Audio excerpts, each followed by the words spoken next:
Olá, eu sou a pastora Mari Foquesato e estamos lendo juntos o livro Caminhando para o Futuro, 5 Passos para uma Vida Feliz, de Mari Foquesato e da editora Querigma. Mas antes de iniciar a leitura, gostaria de pedir a você que ainda não é inscrito no canal, que inscreva-se, toque no sininho das notificações para que sempre que eu poste um vídeo novo, você receba. Deixe o seu gostei, pois isso é muito importante para o canal. E se você quiser deixar um comentário e compartilhar esse vídeo, eu vou ficar muito feliz. E se você tiver interesse de adquirir o livro, entre em contato comigo, pois é muito importante você ter o livro em mãos para que sempre que necessário você possa voltar a lê-lo. Então vamos iniciar a leitura de hoje. Caminhando para o Futuro, 5 Passos para uma Vida Feliz, Mari Foquesato.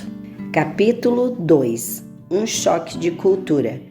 Todos os dias pela manhã ou ao entardecer eu fazia caminhadas para conhecer um pouco mais da cidade. A arquitetura, a cultura e a população me chamaram a atenção, então fiquei bastante curiosa com algumas questões. A primeira coisa que percebi foi que havia muitas casas fechadas e abandonadas, muitas mesmo, a ponto de na mesma quadra ter 4 casas uma ao lado da outra nessa mesma condição. O interessante é que poucas delas estavam à venda. Comecei então a buscar informação referente ao motivo pela qual isso estava acontecendo. Após vários questionamentos, descobri: isso não era algo específico da cidade de Bragança, mas uma condição principalmente do extremo norte de Portugal, chamado Trás-os-Montes. A explicação foi que Portugal, em sua maioria, é um país agrícola. Apenas as cidades maiores possuem empresas, deixando a população mais nova sem muitas opções de emprego. Isso faz com que jovens, homens e mulheres de meia idade mudem-se para outros países da Europa para trabalhar. Os 2 países mais procurados pelos portugueses para trabalhar são França e Suíça. Existem muitos portugueses morando nesses países, pois apesar de receberem em euro, a mesma moeda de Portugal, o salário é maior. Essas pessoas vão trabalhar em colheitas de uva, azeitona, maçã e algumas mulheres trabalham em limpezas de casas e ganham aproximadamente 3 vezes mais do que ganhariam no mesmo trabalho em Portugal.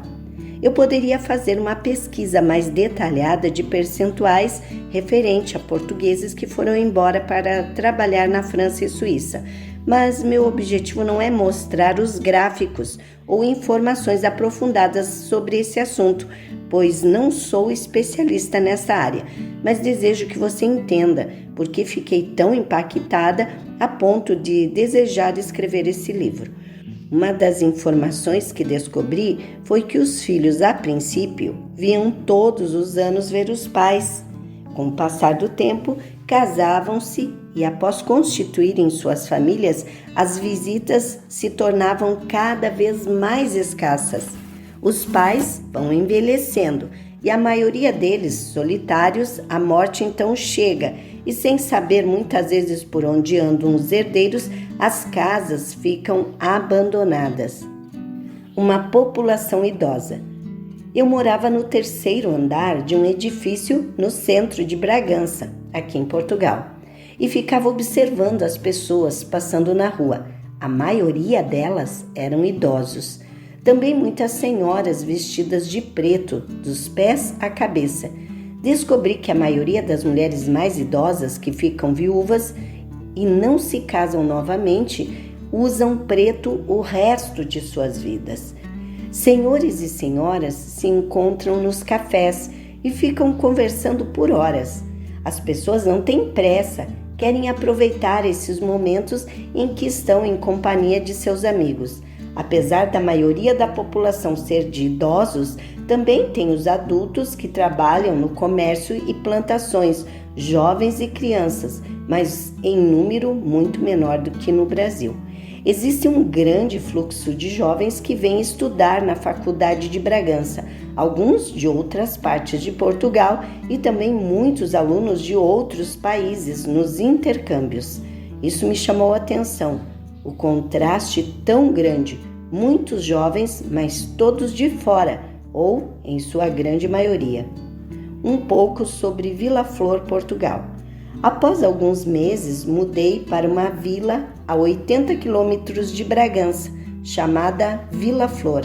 É uma pequena cidade com aproximadamente 2.200 habitantes. Já fiz várias amizades nesse lugar e sempre que falo que aqui é uma cidade, eles me repreendem e dizem: não é cidade, é vila. E eu digo: pois está bem, é vila. O curioso para mim aqui em Vila Flor é que a quantidade de idosos é muito grande também, acredito que até maior em proporção a Bragança. Como qualquer cidade pequena, a maioria das pessoas já se conhecem. Os senhores idosos costumam ir para a rua principal pela manhã e ficam sentados nos bancos das pequenas praças conversando ao sol. Os portugueses têm o hábito de tomar café nos cafés. Só em Vila Flor tem 10 cafés. Esses lugares são espaços de convívio, onde os amigos se encontram. Homens, mulheres e jovens, mesmo os poucos que estão aqui. Sentam-se em pequenas mesas com 4 cadeiras, alguns dentro do recinto e, na grande maioria deles, fora também. Uns pagam cafés para os outros e ali permanecem a conversar, como eles dizem, sem pressa, pois como a maioria idosa já estão reformados, ou seja, aposentados. As senhoras se encontram na rua e ficam muito tempo conversando, sentam-se ao sol no inverno, desfrutando das lindas paisagens, sem pressa alguma. Nesses cafés também algumas pessoas tomam um pequeno almoço, que é o café da manhã, pois alguns são cafés e padarias. 2 vezes ao mês tem a feira e são diferentes das feiras nas cidades que morei no Brasil. Não tem frutas e legumes. Essa feira é de roupas, calçados, lençóis, toalhas de banho, edredons e etc. A etnia cigana é muito grande em Portugal e a maioria deles sobrevive do comércio nessas feiras. Caminhando pela vila, o que me chamou muita atenção em Bragança acontecia em Vila Flor também, em relação às casas abandonadas ou fechadas. Então fui informada que a maioria dessas casas fechadas são dos imigrantes. São pessoas que foram trabalhar em outros países e em agosto, que é o auge do verão em Portugal, eles vêm passar as férias aqui para rever a família que ficou. Alguns trazem o dinheiro que juntaram naquele ano para construírem ou reformarem as suas casas e também fogem do frio e da violência que é bem maior lá nesses países em que eles moram do que em Portugal. A população nessa época do ano, entre agosto e setembro, aumenta em torno de 3 vezes em média. Esse dado não é específico. Foi a dedução que tive pela quantidade de pessoas que víamos por aqui nesse determinado período. Uma curiosidade em relação a automóveis aqui em Portugal é que a grande maioria das casas não possuem garagem. Os carros ficam estacionados na rua e, pasmem, eles não são roubados. A tranquilidade desse lugar é contagiante. Um dia estava observando um senhor que estacionou o carro para ir ao correio. Deixou o carro ligado, a chave no comando e a porta aberta. Foi ao correio, ficou entre 5 e 7 minutos lá dentro. Depois entrou no carro e foi embora tranquilamente. Outra situação foi de 2 senhoras. Depois de estacionarem o carro, uma delas deixou a bolsa em cima do banco do carro. Foi resolver o que precisava e depois de muito tempo retornou e perguntei-lhe: a senhora não tem medo de voltar e a sua bolsa não estar mais aí? E ela respondeu: não precisamos nos preocupar com isso, aqui ninguém rouba nada. Também o que acho engraçado é que muitos saem e deixam a chave da casa na porta, do lado de fora. Pensei que era por esquecimento, mas eles me disseram que é para não perder.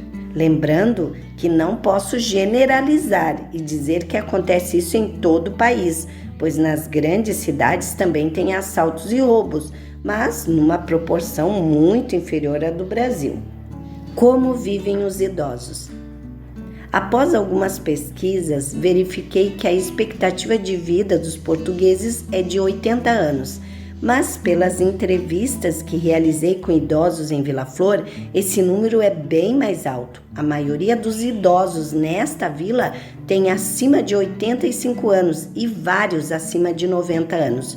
Os que ainda estão com a saúde razoável moram sozinhos ou com seus cônjuges, mas pela idade avançada, existem muitos já viúvos ou viúvas.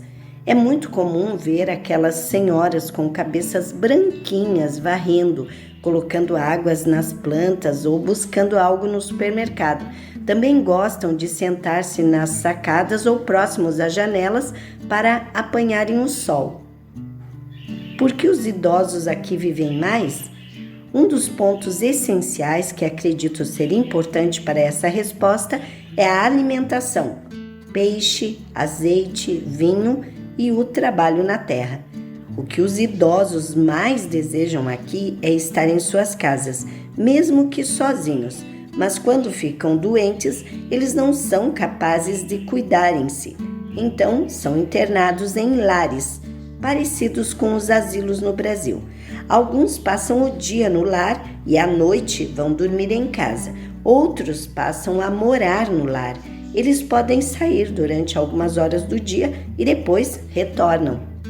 No lar, eles têm companhia de outras pessoas idosas. Os funcionários trabalham para manter tudo limpo e organizado. Eles recebem as refeições na hora correta e também são medicados. Em Vila Flor existem 4 lares, sendo que um deles é para pessoas acamadas. Depois de conviver com tantas pessoas idosas, algumas tristes, outras felizes, algumas reclamando pelo que não obtiveram na vida e outras se sentindo realizadas por tudo que conseguiram, resolvi fazer uma pesquisa para saber o que eles fariam para melhorar a situação em que vivem hoje. Percebi então a importância de nos preparar para o futuro e, por isso, escrevi os 5 passos a seguir, que são ou é a base para vivermos uma vida feliz.